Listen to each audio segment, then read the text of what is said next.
Ada seorang kaya, hartanya banyak, dia naik kereta yang besar, megah dan mewah. Dalam perjalanan dia tengok ke sebelah kanan ada tanaman padi sawah yang menghijau. Di tengah sawah, suami sudah menunggu makanan siang tiba. Apa kata orang kaya dalam kereta? Oh, bahagianya petani. Di tengah perutnya lapar, istri dan anaknya datang. Makanan tiba pada waktunya.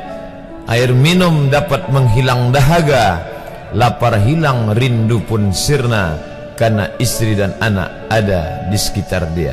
Bahagianya menjadi petani, kata orang kaya dalam kereta. Masa orang kaya berpikir bahwa dia tidak bahagia? Si petani yang bersama anak di pondok tua itu pula memandang orang kaya di atas kereta. Apa kata dia?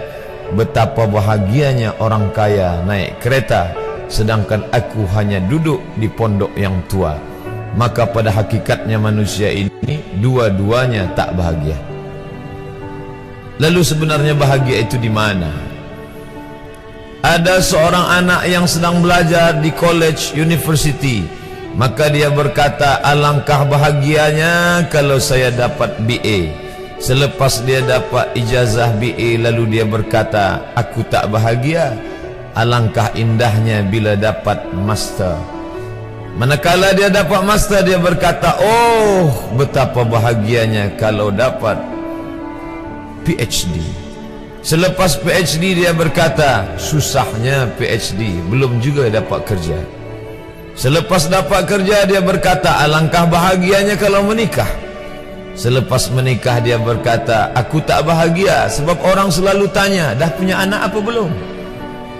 Selepas punya anak, dia pula berpikir untuk menikah sekali lagi. Jadi sebenarnya bahagia itu punya siapa? Oleh sebab itu bila kita baca kitab-kitab, maka makna sa'adah, kebahagiaan, orang yang bahagia sa'id, bahagia adalah insyirahus sadr, ketika hati terasa lapang apapun yang datang.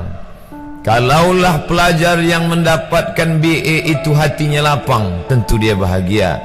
Kalaulah petani yang berada di tempat rumah tua itu hatinya lapang, tentulah dia bahagia. Kalaulah orang kaya dengan kereta yang besar itu hatinya lapang, tentulah dia bahagia. Itulah mengapa Musa alaihi salam di tengah kesusahan hatinya akan melawan ayah angkat bernama Fir'aun, dia minta hati yang lapang. Kita semua baca doa itu, Rabbi syrahli, lapangkan dadaku. Itulah mengapa kakinya pecah berdarah, giginya patah, pelipisnya pecah meneteskan darah, tapi dia tersenyum bahagia kerana hatinya lapang. Allah sudah lapangkan hatinya. Apa kata Allah untuk dia? Alam nashrah laka sadrak. Itu beza Muhammad dengan Musa. Musa meminta, Rabbi shrah li sadri wa yassir li amri wahlul 'uqdatam min lisani yafqahu qawli. Sedang Muhammad tidak meminta, belum meminta, Allah dah bagi pada dia. Apa kata Allah? Alam nashrah laka sadrak wa wada'na anka wizrak alladhi anqadha dhahrak wa rafa'na laka dhikrak. Bila kau dalam keadaan susah, dua kali Allah ulang, fa inna ma'al usri yusra, inna ma'al usri yusra. Hati lapang itulah yang membuat Haji Abdul Malik Karim Amrullah Buya Hamka tersenyum di dalam penjara. Penanya berjalan perlahan tapi pasti, maka keluarlah tafsir Al-Azhar. Hati yang lapang itu juga membuat Said Qutb tersenyum menghadapi tiang gantungan, walaupun dipenjara oleh Gamal Abdul Nasir, tapi sebelum kematiannya sempat pula menulis tafsir Fi Zilalil Quran, di bawah naungan bayang-bayang Al-Quran. Apa kata Said Qutb dalam muqaddimahnya? Al-hayatu fi zilalil Quran ni'mah.